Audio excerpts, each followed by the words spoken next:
Vamos a continuar. ¿Alguna duda hasta el momento? Juan, Roger, Maribel, Claudia, ¿alguna duda?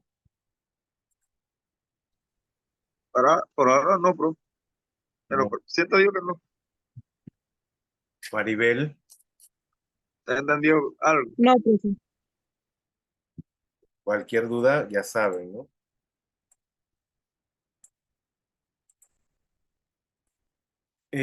Lo que están ustedes viendo del lado izquierdo es el códice Borgia, del lado derecho el códice Nuttall. Según el doctor Gerard Van Bussel, la palabra home, H-O-M, en quiché significa tumba y también cancha, un aspecto que refuerza la idea de las canchas como portales al inframundo. Del mismo modo como lo vimos en el mito del Popol Vuh, los héroes gemelos descendieron al inframundo, jugaron pelota y murieron allí. Pero ellos resucitaron convertidos en el sol y la luna. Van Bussel muestra también la coincidencia de la palabra maya kikel, que significa sangre, hule y semen. Y él sugiere que el juego de pelota puede ser una alegoría de la vida relacionada a la sucesión dinástica. También en náhuatl, la palabra uli, U-L-L-I, significa hule, caucho, y tiene la misma raíz que olin, O-L-L-I-N, olin, que significa movimiento. Por lo tanto, el movimiento de la pelota hecha de caucho, de hule, representa el movimiento de las fuerzas opuestas del universo, su armonía y también su equilibrio. Esta es la tumba del rey Pacal. Muy impresionante, lo que ustedes ven allí es la tapa del sarcófago. La tumba se encuentra en Palenque. Él va a morir aproximadamente al 683 antes de la era presente. De hecho, después que analizaron el esqueleto, le pudieron establecer una edad aproximada de 80 años. Y él se representa vestido con el traje del eternamente joven dios del maíz. Pacal lleva un pectoral en forma de tortuga, simbólico de la resurrección. Está en una posición reclinada con una expresión de éxtasis. Se mueve hacia abajo para entrar en la boca del inframundo. Lo estoy señalando con la flecha de color verde. Y instantáneamente también se mueve hacia arriba como subiendo al cielo. Él está sentado en un receptáculo en forma de canoa. Lo estoy señalando con la flecha de color amarillo. Eh, una canoa en miniatura y que está, de hecho esa canoa está sostenida en la cabeza descarnada del monstruo de la tierra. Lo estoy señalando con la flecha de color azul. Entonces, al mismo tiempo, vemos allí señalado con la flecha de color naranja el árbol del mundo o árbol de la vida, y está coronado, y lo estoy señalando con las flechas de color café, con Insamye. Insamye es el pájaro celestial. Él germina completamente desarrollado del cuerpo del rey, mostrando que éste renace después de su muerte. Entonces, antes de morir, aquí tenemos lo que es la tumba propiamente del rey Pacal. Entonces, antes de morir e ir al mundo de los antepasados, Pacal el rey de Palenque planeó y ordenó la construcción del edificio que ustedes ven del lado derecho, que es el Templo de las Inscripciones, la cual inmortalizaría su memoria. Su estructura fue sostenida por la colina que ustedes ven atrás. Entonces los constructores antiguos excavaron el suelo de piedra caliza para que la cámara funeraria quedara debajo del nivel del piso, exactamente en el lugar de transición entre la vida y la muerte. Entonces, la idea de la dualidad del monstruo de la tierra, con ojos y fauces vívidas como entrada al inframundo, se representa arquitectónicamente en este lugar. Entonces, la tumba está diseñada en forma de una letra I, misma forma de las canchas de pelota, y el sarcófago es un receptáculo enorme con la tapa labrada. El espacio hueco que alberga los restos del rey tiene la forma de un útero humano. Por lo tanto, al morir, Pacal entró en el vientre de la tierra a través de una cancha de pelota, el portal arquetípico al inframundo, como una semilla regeneradora, y va a engendrar el árbol de la vida como lo vimos en la imagen anterior. Entonces, vemos con las imágenes del lado derecho, este rey llevaba una máscara de jade que en el proceso de muerte transformaba la cara del hombre viejo en la cara siempre joven del dios del maíz. ¿Vamos bien, chicos? Sí, profe. ¿Alguna duda? ¿Alguien tenía una duda? Antes me estaba preguntando. Era Johan. ¿Y Johan regresó? Ya pasó, profe, ya. Yo creo que profe, ni se acuerda, es lo más seguro. Pero Johan está. Ya ahí está, profe. O sea, A ver, ¿cuál era la duda que usted tenía para ir resolviendo? que el juego de pelotas era representación del paso del día y la noche, día, noche, aunque usted dijo que son 15, entonces la pregunta es saber cuál es la que todos toman por cierto. ¿Saber cuál qué cosa? La cuestión es saber cuál de las 15 interpretaciones del juego de pelota es la que todo el mundo puede aceptar. Ah, no, es que eso depende qué es lo que se está representando en el juego. Acuérdese que tiene paneles esculpidos. Entonces, acuérdese que yo hice una interpretación de ese juego de pelota. Y precisamente lo que estaba recreando era la vida y la noche, la resurrección. Entonces, todo va a depender de qué es lo que se encuentra en ese juego de pelota y lo que dice su bajorrelieve. ¿Qué logran observar aquí?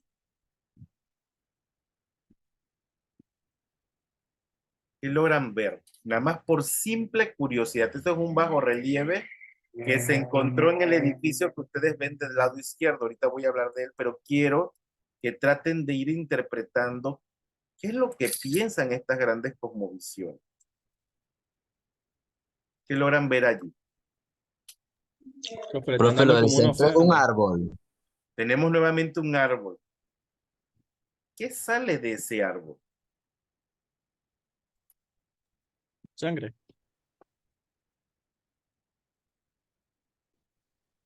Profe, pareciera que estuvieran brotando las matas de maíz. Correcto, ahí están las matas de maíz, miren las mazorcas. ¿Y quiénes son las mazorcas? Los humanos. Los mismos humanos. Por eso yo siempre le he dicho que los pueblos indígenas de Mesoamérica son el pueblo del maíz. Eso se encuentra representado en varios bajorrelieves y esto es uno de los claros ejemplos. Entonces, este es un bajorrelieve de los mayas. Ellos consideraban el ciclo de la vida y la muerte del ser humano como uno de los diversos ciclos asociados con la naturaleza. Entonces, el paso de los años y las estaciones, la puesta del sol que brillaría otra vez en el firmamento la mañana siguiente, siendo el juego de pelota una recreación de esto, la muerte de la vida vegetal en el invierno y el subsiguiente renacimiento de la naturaleza en la primavera y en los varios movimientos de las estrellas. No obstante, el ciclo más importante era el del maíz, no solo como una metáfora de la existencia, la muerte y la renovación de la vida humana, sino por ser también la sustancia de la cual la humanidad fue formada. Entonces, la etnia maya creía que la sangre que circula por las venas del ser humano era la masa de maíz que los dioses usaron para crearlos. El maíz era abundante en las montañas sagradas y el ser humano garantizaba su crecimiento ofreciendo sangre humana a los dioses. Cuando un gran personaje moría, era enterrado en la base de una pirámide. Acuérdense, esto es una montaña primordial simbólica. Reposaba en el vientre de la tierra como el maíz que él había emulado en vida, que era la semilla del renacimiento y la recreación. Y esto lo vimos también en el Popol Vuh, la evidencia arqueológica, donde el juego de pelota se convierte en la metáfora de la vida, de la muerte, de la regeneración. Hablamos del ciclo total de la vida, y los héroes gemelos resucitan a su padre, el dios de maíz, en la cancha de la muerte. Entonces, nuevamente en este bajorrelieve tenemos el pájaro celestial Itzamye, lo estoy señalando con la flecha de color naranja, el monstruo de la tierra, que lo estoy señalando con la flecha de color amarillo, en rojo las mazorcas, donde nacen los seres humanos, y vienen brotando de lo que es el árbol de la vida, que lo estoy señalando con la flecha de color verde. ¿Vamos bien? Este bajorrelieve ya yo se los había platicado. ¿Quién me dice algo al respecto?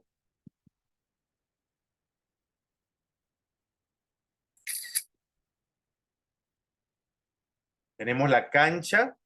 En el centro tenemos un personaje decapitado, ¿sí o no? ¿Lo logran ver? Está el cráneo ahí descarnado, están los sacerdotes y en el centro está el decapitado y tenemos 7 serpientes dirigidas a estos 4 planos, a los 3 planos y los 4 rumbos del códice. Del lado izquierdo tenemos el códice Nutal.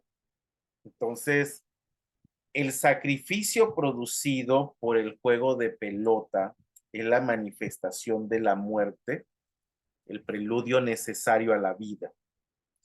Es la contienda entre los señores de la muerte y el rey, en un juego mortal en el que éste triunfará, al igual que los héroes gemelos ancestrales. La recompensa para los gemelos es la apoteosis, es decir, la divinidad. La recompensa para el rey es traer la abundancia, la prosperidad a su reino a través del portal de la dimensión de la muerte. Enfrentando a las fuerzas del inframundo y derrotándolas, el rey promueve su autoridad legítima y asegura el sustento de su gente con el renacimiento del dios del maíz y la vegetación. Entonces, el juego de pelota sirvió también como representación de la guerra y conllevaba prácticas de sacrificio humano. Al final del juego ritual, los perdedores eran decapitados, simbolizando la cosecha de las mazorcas de maíz y la muerte y el renacimiento eventual del sol o la luna, según sus movimientos cíclicos. Y estas acciones producían la fecundidad agrícola estacional. La forma de la letra I de las canchas representa un torso estilizado de un cuerpo humano sin cabeza. Su cabeza es precisamente la pelota. Aquí estamos viendo del lado izquierdo, se trata del templo 33. Esto es en Yaxchilán. Hay evidencia de que algunos momentos el juego era sustituto y símbolo de la guerra. Servía para resolver los conflictos entre ciudades mayas y la de estos con otros pueblos vecinos. En Yaxchilán lo vemos del lado derecho en esos bajorrelieves. Parece como si los jugadores de pelota, generalmente cautivos de guerra, fueran atados y tirados de la parte alta de una escalera para que al rodar hacia abajo personificaran el movimiento de la pelota. Entonces, de manera de síntesis, puedo hablar de que el juego de pelota tiene 4 direcciones a nivel simbólico.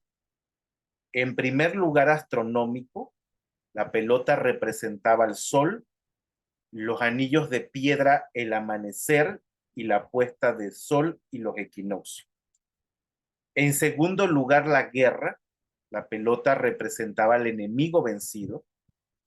En tercer lugar, la fertilidad, como lo indican representaciones de jugadores con iconos de maíz o sacrificados para asegurar la renovación del pulque. Y la otra dirección, la cuarta, es la dualidad cosmológica. El juego es una batalla entre la noche y el día, la vida y el inframundo.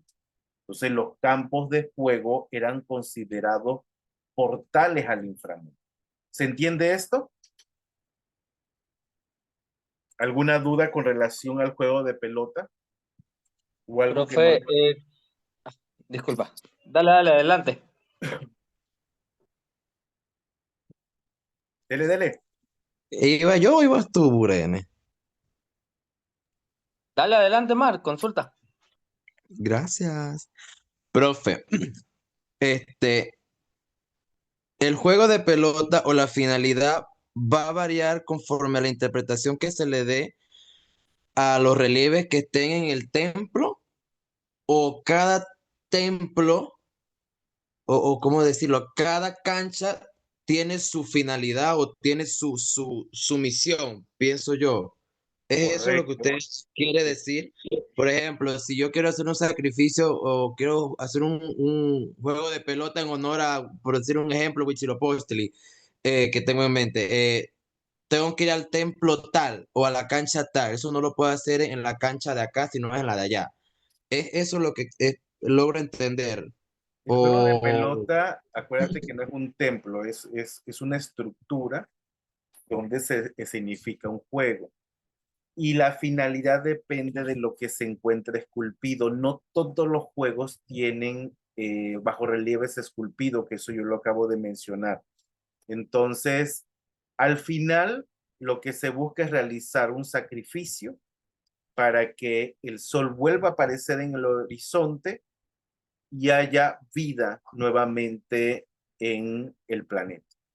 Siempre la mayor parte de los juegos de pelota, obviamente que hay unos más importantes que otros, obviamente que en el momento que puede cambiar la función es cuando aparece el anillo. Muchos por ende son simbólicos y en otros sí se practica el juego de pelota. La clave es el anillo. Pero de que termina todo en el sacrificio humano, ese es el propósito final. y entonces, si usted pone, por decir un ejemplo, por dar un ejemplo, ¿no? La cancha o determine, ¿cómo decirlo? O sea, pone un relieve de una cancha, ¿no? Y tenemos que ver hacia qué o cuál era la misión de ese juego de pelota interpretando ese relieve. No Ya sé yo si di me explico. casi todos los elementos que he dado le va a servir para interpretar ese juego de pelota. Porque ya Ok. el simple hecho de que usted vea en un juego de pelota sacrificio humano, ya usted sabe cuál es la representación, hacia dónde va el discurso. Puede ser dualidad cosmológica, como puede ser guerra, como puede ser fertilidad. Usted le va a dar las explicaciones de acuerdo a lo que usted observa. En algunos juegos vas a ver a Venus, vas a ver el Sol. Entonces la concepción es astronómica.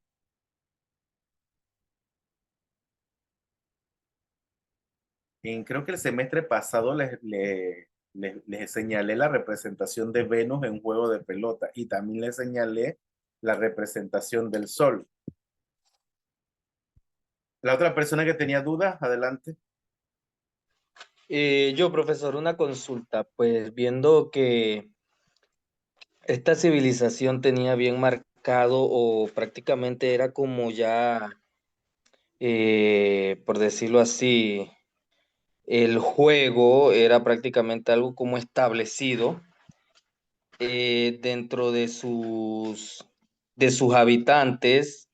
Ellos tenían algún estatus que solo habían solo jugadores que se dedicaban a este juego o eran jugadores que son guerreros, jugadores que pertenecen a la realeza, jugadores de lo que son pues esclavos. La contraparte, si es de guerra, tengo entendido pues que eran prisioneros, ¿verdad? Los otros. Pero los del pueblo principal, por decirlo así, eran jugadores, por decirlo así, profesionales, pues. ¿Se dedicaban a esto o eran guerreros, esclavos? Son los guerreros águila, jaguar o venado. Y las tres clases que hay en Mesoamérica, todos pertenecen a la clase alta, junto con, entrecomillados, el sacerdote y el gobernante. Entonces, cuando se escenificaba el juego, traían los prisioneros, estos prisioneros que eran de clase alta, de otras etnias, o dentro de las mismas etnias mayas. La diferencia es que mientras los locales utilizaban armas de verdad, los prisioneros utilizaban armas de pluma. Por ende, siempre los prisioneros estaban condenados a perder, porque tú no vas a sacrificar a alguien de tu pueblo. ¿Se entiende? Es correcto, profe. Sí. Muy bien. Profe, y una consultita más. Sí. Dentro de este calendario que tuvieron, pues muy famosos los mayas, ¿nunca se estableció una relación de ese calendario con el juego de pelota? No, no hay de hecho ninguna representación y de hecho más adelante voy a hablar de la Piedra del Sur, Ah, ok, listo. pero no hay una relación con el juego de pelota. Vamos a seguir entonces con la cosmovisión mesoamericana y para entender la religión conviene conocer cómo concebían el universo los mesoamericanos. Si bien existieron variantes tanto en el espacio como en el tiempo, los principios generales que fundamentaron la percepción indígena de la tierra, del cielo y del inframundo fueron muy similares.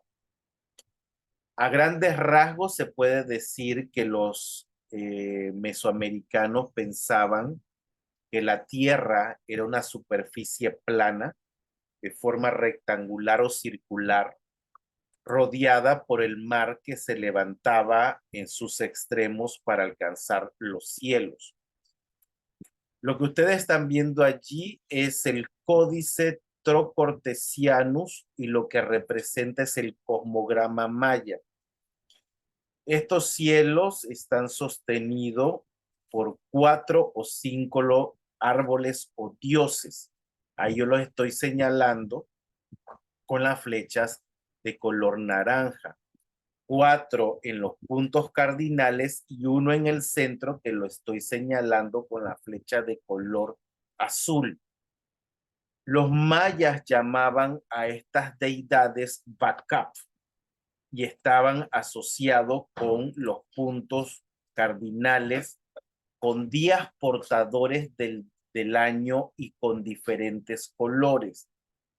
Por ejemplo, antes de decir los días, en el centro lo que está representado es la ceiba. La ceiba es el árbol más importante dentro del área maya. Tenemos las deidades. Canal Bacap que está representado o que representa el sur. Ahí lo estoy poniendo con la flecha de color amarillo. El día portador es Cahuac. Y como ven, el color sería amarillo. La segunda deidad es Chacalbacá. Representa el este, su color es el rojo. Y el día portador es Can. Tenemos hacia el norte, ahí lo ven en la flecha, el color es blanco. La deidad es Sacalbacá. Y el día portador es Muluk.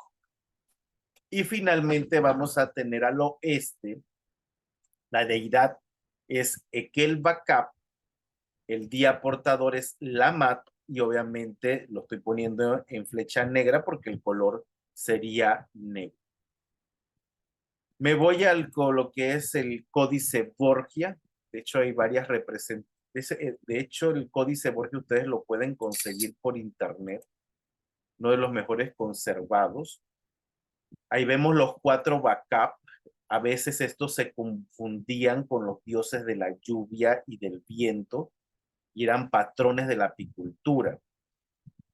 Esta representación ya es propia de lo que es el altiplano central. Ahí vemos a los 4 portadores del cielo. Y como mencioné, este es el Códice Borgia, pero vamos a tener una representación muy parecida a esta en el Códice Vaticanus 3773. ¿Y qué vemos allí? La representación de 4 dioses. ¿Logran ubicar alguno?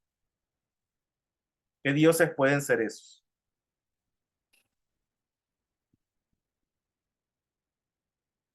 ¿Logran identificar alguno?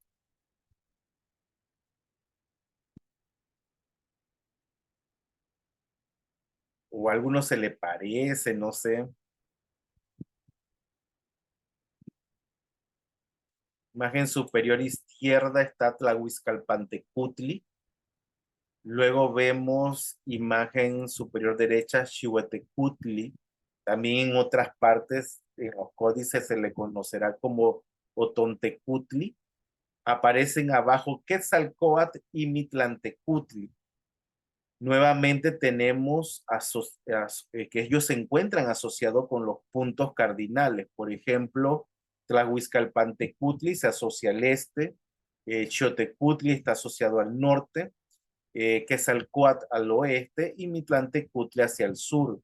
Y también se asocian a días portadores del año. Ya luego vamos a hablar de estos días portadores del año más adelante. Solamente ahorita los estoy mencionando para que se vayan empapando para cuando vamos a hablar de los días. Por ejemplo, Tlahuizcalpantecutli está asociado al día portador del año Acatl. Xiutecutli está Tecpatl, Quetzalcóatl al día Cali y Mitlantecutli al día Tochtli. Además, tenían vínculo con las estrellas y con los seres llamados Sisimime, que iban a descender al fin del mundo o durante los eclipses para devorar a los hombres. Entonces, la noción de sostenedores del cielo se conserva en varios grupos indígenas actuales. Se va, por ejemplo, a México y lo puede observar con los huastecos de San Luis Potosí, que consideran que cuando 4 hombres que murieron ahogados están encargados de esta tarea, cada año 4 nuevos ahogados los sustituyen. Vamos a ver la primera deidad. Esta es la deidad Tlahuizcalpantecutli.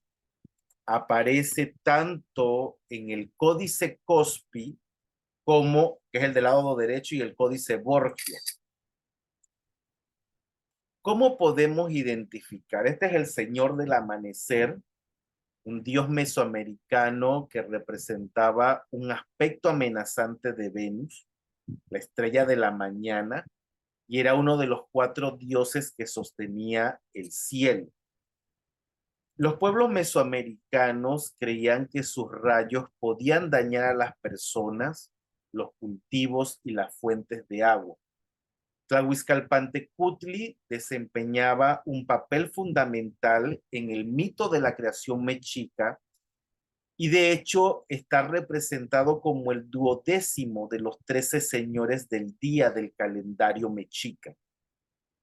Cada aspecto de Venus, sea en la mañana o la tarde, se manifestaba en la forma de dos antiguos dioses mesoamericanos: la serpiente emplumada Quetzalcóatl y su compañero canino Xolotl. Quetzalcóatl representaba a Venus como estrella de la mañana y Xolotl lo representaba como la estrella de la tarde. En la típica dualidad mesoamericana, Tlahuizcalpantecutli se imaginaba como ambos y como el hermano gemelo de Xolotl, por lo que sobre todo representaba el aspecto de estrella matutina de Venus, que se consideraba amenazante. Los pueblos mesoamericanos consideraban al lucero del alba especialmente peligroso cuando aparecía por primera vez sobre el horizonte cada año. Hablamos de esta salida helíaca. Ellos pensaban que sus rayos, imaginados en forma de dardos en náhuatl es atl, eran perjudiciales para ciertas clases de personas y que tenían un efecto negativo sobre el maíz y el agua. Como mencioné, Tlahuizcalpantecutli es uno de los 4 portadores del cielo. Estos 4 portadores del cielo son los que sostienen al cielo como tal. Se asocia con la dirección este y a la fecha del año Acatl. Los portadores del cielo pueden haber ayudado al cosmos sosteniéndolo, pero tenían otro aspecto menos caritativo durante los eclipses y la ceremonia mexica del fuego nuevo para renovar el sol en ese ciclo calendárico de 52 años. Entonces se unieron a los Isimime, que son los demonios estelares que podían descender, devorar a la humanidad y destruir el mundo si el sol no regresaba. ¿Se entiende esto? Esta deidad. Acuérdense que dentro de los carteles científicos se pueden hacer sobre, creo que dioses, no sé si lo puse allí. Sí, profe. Ahí tenemos a Xiotecutli, códice Borgia del lado izquierdo. Xiotecutli es el señor de la turquesa, era el dios mexica del fuego, y también estaba asociado a los jóvenes guerreros y gobernantes. Los mayas lo conocían como Chacchiutec. Xiotecutli era el patrón del día Atl. Atl es agua, y del periodo trecena 1 Coatl. Coatl es serpiente. Era el primer señor mexica de la noche y el primero de los señores del día. Su nahual o espíritu animal era Xiucoatl, o la serpiente de fuego. Y su número especial era el 3, porque en los hogares tradicionales mesoamericanos había 3 fogones. De hecho, en la actualidad nosotros cuando hacemos los fogones, lo hacemos de 3 piedras. Y eso es una práctica que viene desde la antigüedad. Entonces, en la mitología mesoamericana se creía que el elemento fundamental del fuego recorría todo el universo y donde había fuego también estaba Xiotecutli. El nombre del dios deriva de la palabra náhuatl para turquesa Xihuitl, que también significa año, lo que sugiere que el dios también representaba el tiempo. Xiotecutli a menudo se identificaba o equiparaba con el dios del fuego más antiguo. El dios del fuego más antiguo es Huehueteotl. Es normalmente representado en marcado contraste con el joven Xiotecutli como un anciano arrugado sin dientes. que a su vez era una posible reencarnación del aún más antiguo dios Olmeca I. La deidad del fuego equivalente para los otomí era Otontecutl. Como ven, al igual que sucede con la deidad de la lluvia, que se puede conocer como Cosijo en el área de Oaxaca o Xac en el área maya, los nombres de los dioses cambian de acuerdo a las etnias. Es muy importante en este contexto hablar de la toxiomolpilia. Una de las funciones más importantes de Xotecutli era la de supervisar el festival de la toxiomolpilia o ceremonia del fuego nuevo, también llamada atadura de los años. Es un calendario que se celebra una vez cada 52 años, cuando se completaba un ciclo completo del calendario mexica. Este ciclo completo se le conoce como Chomolpil y su función principal era asegurar la renovación o reaparición del sol. ¿Se entiende esto? Ahí, Sí, cuando profe. ustedes leen en